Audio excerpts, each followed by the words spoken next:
Yn y fideo hon, rydyn ni am sôn am gwallau.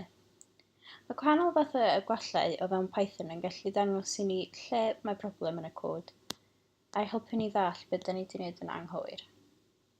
I gychwyn, rwyf yn mynd i roi gwerth i 2 newidyn, a yn hafal i 6, b yn hafal i 0. A rydyn ni'n mynd i drio rhannu a gyda b.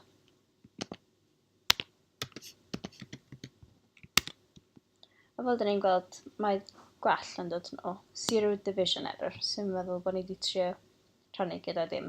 Mae hyn yn gwall eitha clir, sy'n dweud ni'n union beth sy'n bod b yn hafal i 0. A bod dim ffordd mathemategol o gwneud hyn. Nesaf ydyn ni'n mynd i edrych ar dosbarth. Os ni'n creu dosbarth clas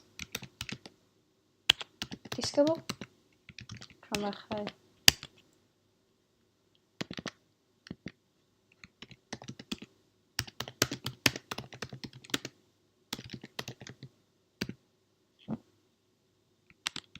ac rydyn ni'n mynd i ddiffinio mark yn achos o'r dosbarth disgybl. Ac rydyn ni am edrych ar priodwedd mark.oedran. Fel dyn ni'n gweld, rydyn ni'n cael gwall arall. Gynfon ni heb ddiffinio mark.oedran yn hafal i ddim byd eto, does gen disgybl ddim priodwedd oedran. Felly, da ni am roed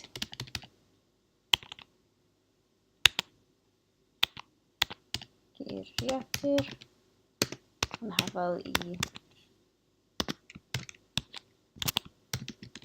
Caerdydd, colon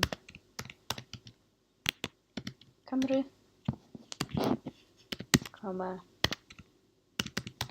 Llundain, yn colon i Lloegr.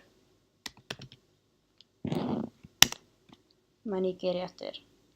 Ond, os da ni'n chwilio am geiriadur am Abertawe, gan roed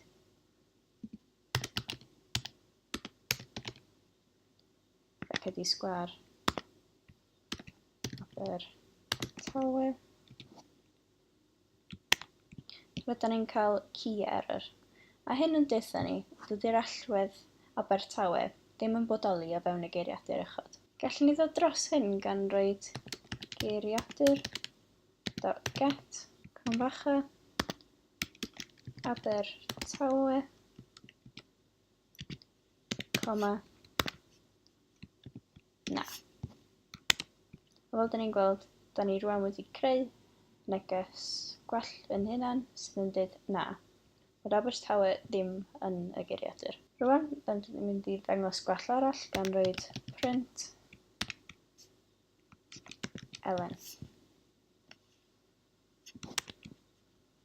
A da ni'n cael math gwahanol o gwall, name error, sydd yn deutha ni bod elen heb gael ei ddiffinio o fewn y cod yn barod. Os ydy o heb ddiffinio yn y cod yn barod, gall Python ddim i adnabod i brintio y newidyn. Rwan ydyn ni'n mynd i edrych ar loop for, lle for I in range 6, print I.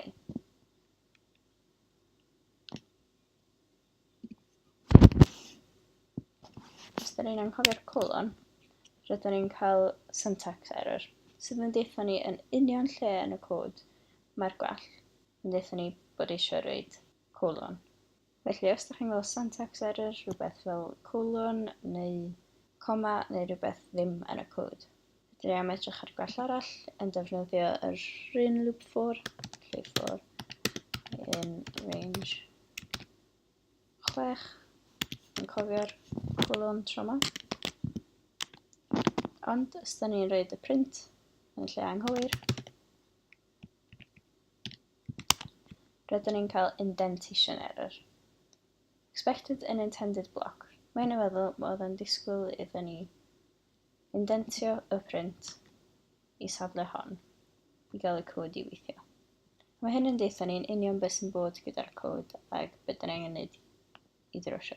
Nesa, rydyn ni'n mynd i edrych ar 5, adio 5. Rydyn ni'n gweld bod Python yn gallu gwneud hynny. Ystod dau string at ei gilydd. A Python yn gallu gwneud hynny. Ond ystod ni'n ceisio adio rhif neu integer a string gyda'i gilydd, rydyn ni am gael gwall. Felly mae adio 5 ddim yn gwneud synwyr, felly rydyn ni'n cael type error, sy'n mynd dweud fe rhaid iddo fod yn string ac dim cyfanrif i adio gyda'i gilydd. Felly mae type error yn deitha ni bod y math o beth rydyn ni wedi ceisio defnyddio yn anghywir. Nesa, rydyn ni'n mynd i roed a fel diffiniad yn dechrau'r cod, rydyn ni'n cael 6, ac os ydyn ni'n rhoi leng o a, rydyn ni'n cael type error.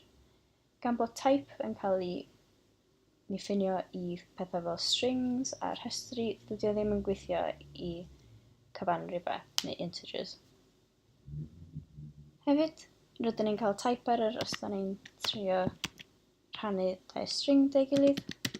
Felly, rhoi rhannu fod dangos type error bod ni'n methu rhannu dau string dau gilydd. Gall adio dau string dau gilydd, ond ddim lluosi ar hynny. Rydyn ni'n mynd i creu rhestr arall. C, D, E, F yn hafel i rhestr. Ni'n cael D yn hafel i 3. Ac os da ni'n rhoi C, D, E, F a G yn hafel i'r rhestr, rydyn ni'n cael value error, expected 5 got 4. Mae hyn bod y C, D, E, F a G yn rhoi newidyn i'r gwerthydd o fewn y rhestr a ddiffiniad yn uchod, y rhestr o rhifau. Dim ond 4 rhif sydd yn y rhestr, felly gallwn ni ddim rhoi 5 newidyn. Felly mae'n dangos value error, gan bod na'n ddigon o bethau yn y rhestr. Felly, os da ni'n ysgrifennu rhestr, rydyn ni'n gweld bod dim ond 4 sydd yn y rhestr. Os da ni'n rhoi rhestr dot index 4, rydyn ni'n gweld bod 4 yn y safle cyntaf o'r rhestr.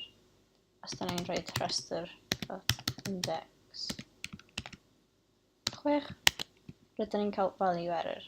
Gan bod 6 ddim yn y rhestr, gallwn ni ddim edrych ym mha safle mae 6 yn y rhestr. Felly, yn y fideo hon, rydyn ni wedi edrych ar gwahanol fathau o gwallau gall ddigwydd tra rydyn ni'n codio. Gall gwallau fod o gymorth i helpu gyda problemau syml o fewn y cod fel zero division error, attribute error, index error, key error, name error, syntax, indentation, type error, ag value error. Gall ein fod o fydd pan da ni'n dechrau codio i ddeall gwallau syml o fewn y cod.